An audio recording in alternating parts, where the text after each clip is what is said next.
Hello, apnikan sa HornbillTV la NAGAMESE Express.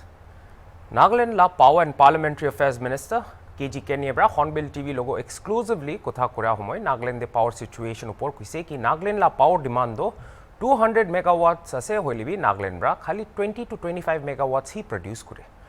Population of Nagaland do uthi ja ase aru demand aru itu nishna load bi borai jai ase aru unfortunately ja sal khan de hydro resources khan tap kurubole na pare kuise aru public logo pra revenue collection bi komti thaka kuise kundu bra department de bishi digdari thaka janaise will be Asian Development Bank pra agree kuise lower TZ hydro kundu 42 megawatt ase aru zinki hydro kundu 24 megawatt thaka do finance kuribo kundu department laga top 2 priority list te ase kuise aru minister bra bishi juldi stable power supply thakibole assure kurise. Since you're also the powers ministers of power, so Nagaland has this. We've been noticing that we buy a lot of energy from outside the state, and we produce very less energy within the state. So, is the power department planning of putting up projects so as to be self-reliant, and also, and the common problem right now that Dimapur actually is facing is the erratic power supply. So what could some of the reasons be, and what could some of the mitigating steps be so as to provide a decent power supplies? Yeah, this has to be properly understood by the public.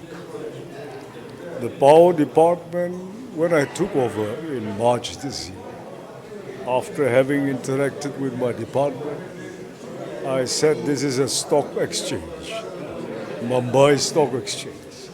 They only buy and sell, dalals. So we don't produce enough. We produce about less than 20, 25 megawatts at the most, the installed capacity. Then our peak requirement is nearly 200 megawatts. And we are able to put in about 25 megawatts there. So there's a short supply of about 140, 50 megawatts. So this is where we buy from the power grid. But power grid also has a limit. They don't give everything to one state, but they have to share among all the states. So the demand, the consumers have increased, and loads have increased, whereas we have not been able to produce more. Unfortunately, we did not tap our hydro resources in the past. So we continue to buy. When we buy and sell it to the people, they have to be prompt in the payment of the bills. Because with that revenue, whatever we get back as the rent from the people, the department again pays it to the power grid and supply. So when the revenue does not come properly, the government faces a lot of difficulties, especially the department. So this is one department which is working overtime.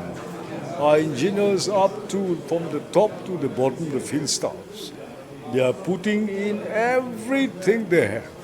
Unlike the 10 to 3 p.m. office in other departments, this is a 24/7 thing. You've got to keep supplying. It cannot stop. So they've been doing that. The poor guys have been working it out. But our equipments are very, very old, 35, 40 years back. And every nook and corner is asking for new transformer, new lines. It's quite natural. After all, there's an increase of population. So we have moved to the center, and now they are giving us hopefully enough for the time being, which we will start supplying next year maybe, the equipment, like the poles, the wires, the transformers, and upgradation of certain stations in some parts, okay? But here too, I would like the people to understand that producing is not an easy job. Wind, solar, biomass is different. But hydro takes a lot of time. And unfortunately, we did not do it some decades back. This time we have moved, and the Asian Development Bank has already agreed to finance a few. The first is the lower TZ of 42 megawatts. Second is the Zinki, like 24 megawatts. These two projects are topping the list. With this itself, we'll get about 70 megawatts. That should somehow cover our requirements for the present. And we will keep trying everywhere. Solar, I'm targeting to make it a stopgap arrangement. Very soon we'll have stable power supply, and then we will save the revenue. Okay?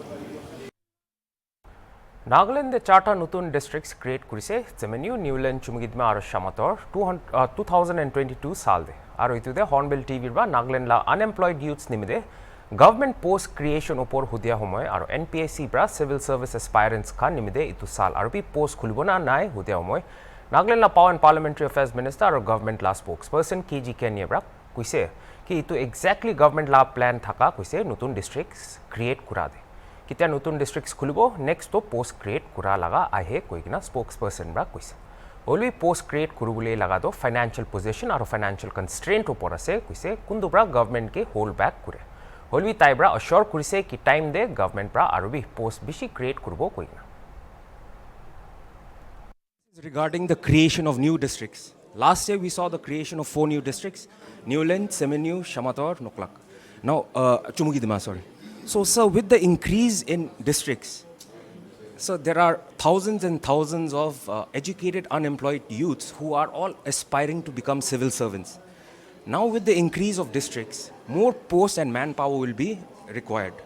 So, sir, can the civil service aspirants expect that this year's NPSC advertisement will give out more posts to the aspirants, and so that at least this will be another opportunity for the educated unemployed youths in Nagaland? To accommodate the educated youths and provide them more jobs, the government's strategy was to lay the foundation. So when more districts are being created, what follows next will be the creation of posts in all these districts. So that is exactly why this policy has been outlined, and we have been successful in creation of these districts. And more may follow, But the period for the creation of posts depends a lot on our financial position. You know better. We are a poor state, so that is what is holding us back. But each year, the government is trying to create more, when any time the financial position permits us. So with time, we'll be creating more jobs for us. Temogan nikta khata break loina wapas ayo sai thakbe Hornbill TV.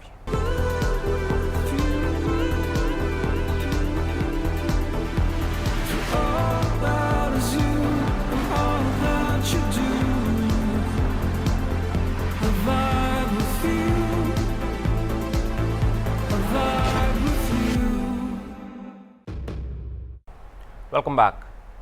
Bharatiya Janata Party la National President JP Nadda और Union Minister Anurag Thakur आज शिमला पुंछ से हिमाचल प्रदेश ते पानी बिशी पूरा और floods Khan ब्रा state पूरा दे destruction आने दो साबुले मीडिया लोदे कोथा कोरिया हमोय JP Nadda ब्रा कुइसे ताई आज चांस पाइसे हिमाचल दे आई बोले और फ्लड प्रा अफेक्टेड हुआ खान लोगोते कोथा करू बोले और ता खान लगा दुख हुनी बोले ताई बा जनाइसे ताई बिशी मुंदु कसे मानु खान लगा जान जा लगा ऊपर इतु डिस्ट्रक्शन ब्रा तारो कुइसे की सेंटर ब्रा सब मतो दिवो स्टेट सरकार के हिमाचल प्रदेश के आरो नॉर्मल दे रिटर्न करू बोले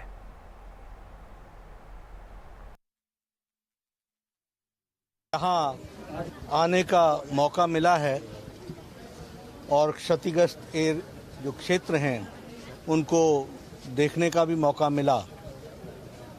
मन बड़ा द्रवित हुआ है और बहुत ही दुखी हुआ है यह देखकर कि यह त्रासदी किस तरीके से मानवता के लिए और हमारे जनजीवन को इसने अस्त व्यस्त किया है। प्रकृति के आगे किसी का जोर नहीं चलता। हम सब की जो क्षति हुई है उसके प्रति परिवारजन जिनकी क्षति हुई है हमारी सबकी सहानुभूति है। प्रशासन की ओर से हर संभव प्रयास हो रहा है कि उनको ठीक ढंग से जो विस्थापित हुए हैं उनको आगे चल करके सेटल कराया जाए। और इसी कड़ी में आज मुझे उन परिवारों से मिलने का मौका मिला जो विस्थापित हुए हैं। उनकी दर्द, उनकी भावनाएं सुनने का भी मुझे मौका मिला है। मैं अपनी ओर से, अपनी पार्टी की ओर से उनको ये विश्वास दिलाता हूं कि स्थानीय प्रशासन के साथ बात करके उनकी जो छोटी बातें, जो समस्याएं हैं, जो बॉटलनेक्स हैं उन समस्याओं की, उसके बारे में हमारे विधायक सुखराम जी के साथ, प्रशासन के साथ मिलकर हम सब लोग प्रयास करेंगे। और हमारे सांसद सुरेश कश्यप जी यहीं पर इन सारी बारीकियों को देख रहे हैं, तो वह पूरी दृष्टि से उसको पूरा करेंगे। और जो नाहन में, सिरमौर में जो डिस्ट्रिक्ट हेडक्वार्टर पर इससे जुड़े हुए कार्य हैं, उसको राजीव बिंदल जी भी देखेंगे और सुखराम जी और हमारे सुरेश कश्यप जी का भी उसमें योगदान रहेगा। आज मुझे शिमला में मुख्यमंत्री जी से मिलना होगा। आप सबकी बात भी मैं वहाँ रखूँगा। जहाँ तक केंद्र का सवाल है, हमारे प्रधानमंत्री मोदी जी, गृह मंत्री जी, रक्षा मंत्री जी सभी इस घटना से बहुत चिंतित हैं और उनकी तरफ से मैं आया हुआ हूँ। और केंद्र सरकार कोई भी आर्थिक मदद देने में पीछे नहीं रही है और नहीं रहेगी। जब जब कहा गया हमने तब तब आर्थिक रूप से मदद पहुंचाई है। और आज जब मैं मुख्यमंत्री से मिलूंगा तो उनसे सारी बात करके फिर आगे और भी हम करेंगे।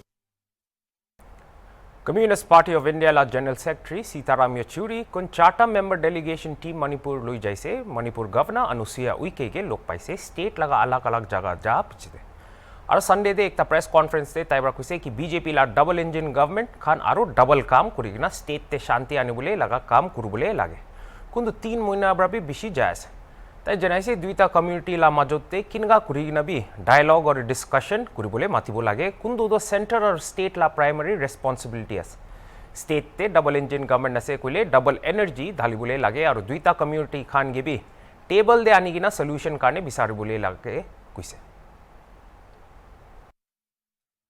We met that in some she should interfere and the state in the sense the governor should interfere to ensure these things are there. But the basic issue here is how is this ethnic conflict going to be resolved? We believe it cannot be resolved through violent means. There has to be some sort of a dialogue and discussion. And that is where the governments, both at the state and the center, have their primary responsibility. If it's a double engine government, then please take double engine or double energy efforts to try and bring together everybody onto a talking table. And let us discuss what are the issues that need to be resolved.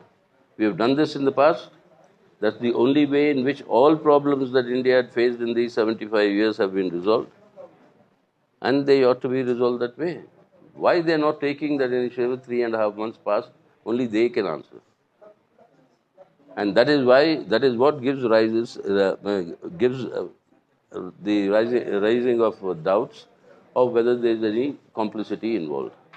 All the 10 kooky MLAs saying that they will not attend the session or they cannot attend the session. If that is the case, then I don't know what the government is planning. Whether they'll go ahead with it or what they'll do, it's up to them to answer. I mean, why conditions could not be created for their attending. They are elected members after all. And 7 out of these 10 support this government. 2 ministers. Without the support of these 7 kooky MLAs, this government wouldn't have come into existence. The chief minister would not have been the chief minister. But why conditions could not be created, I mean, that's for them to answer. But it's unfortunate. You see, the central forces or any time, it's not, blaming them is not the answer or correct. The central forces act under a command, under a political direction. What is the political direction given to the central forces? That is, if that is absent, how do you blame the forces? We have seen this happen a number of times. I've seen this happen as a student and working with the student movement in the 1984 riots in Delhi. We could see the army tanks go on the streets where the riots are happening and the Sikh community was being assaulted and attacked. You go and stop them and ask them, why are you not interfering? He says, give us the order. That has, you understand how this the system works. এতিয়া মই কাৰণে আৰু একটা break লৈ নাম পাছায়ো চাই থাকিবি hornbill TV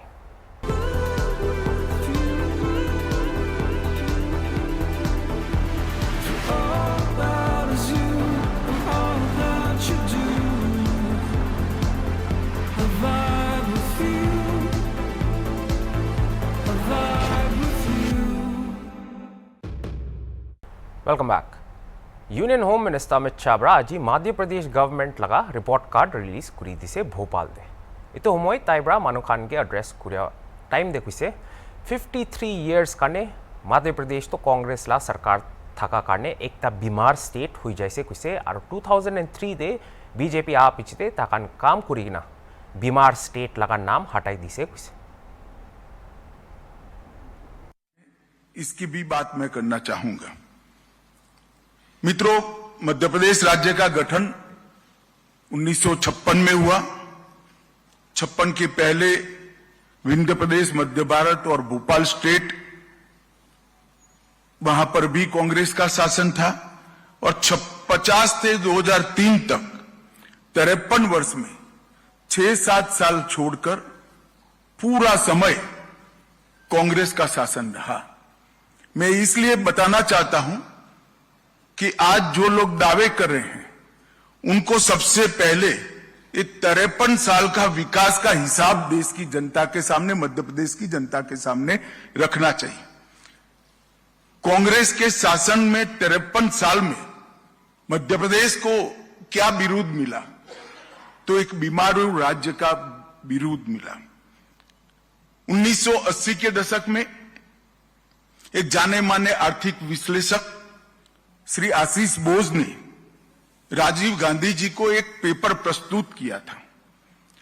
उन्होंने इसमें बीमारू शब्द का प्रयोग किया था और बीमारू शब्द का प्रयोग किया था उस उद्देश्य से किया था कि पूरे देश की ग्रोथ रेट को, विकास दर को अगर कोई 4 राज्य नीचे ला रहे हैं तो ये बीमारू राज्य ला रहे हैं। और बीमारू राज्य का शब्द प्रयोग 4 राज्यों के पहले अक्षर से लिया गया था। बिहार, संयुक्त मध्य प्रदेश जो आज का मध्य प्रदेश और छत्तीसगढ़ है, राजस्थान और उत्तर प्रदेश। ये 4 राज्य देश की विकास दर की नीचे लाने के लिए जिम्मेदार है, ऐसा आशीष बोस जी ने एक पेपर के अंदर इसको रखा था। और तब यूनाइटेड नेशंस और अंतर्राष्ट्रीय सभी विकास दर के मानांक तय करने वाली सभी एजेंसियों में ये 4 राज्यों को राइट ऑफ स्टेट कर उल्लेख किया जाता है कि इसमें कुछ सुधर ही नहीं सकता है। ये 4 राज्य राइट ऑफ स्टेट माने जाते हैं और वो सभी सर्वेक्षणों ने भी ये बीमारू राज्य को भारत के ग्रोथ की बाधा के रूप में वर्णित किया गया। 2003 में श्रीमान बंटाधार की सरकार को हटाकर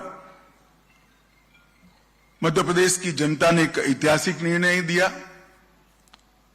उमा भारती जी के नेतृत्व में भारतीय जनता पार्टी की सरकार बनी।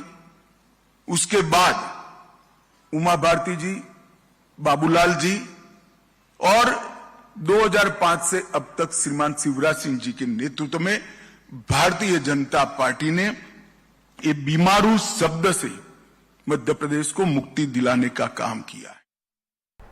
तो ये तो थका से इतना बुलेटिन का और अलग अलग खबर का side hornbill TV. Good bye.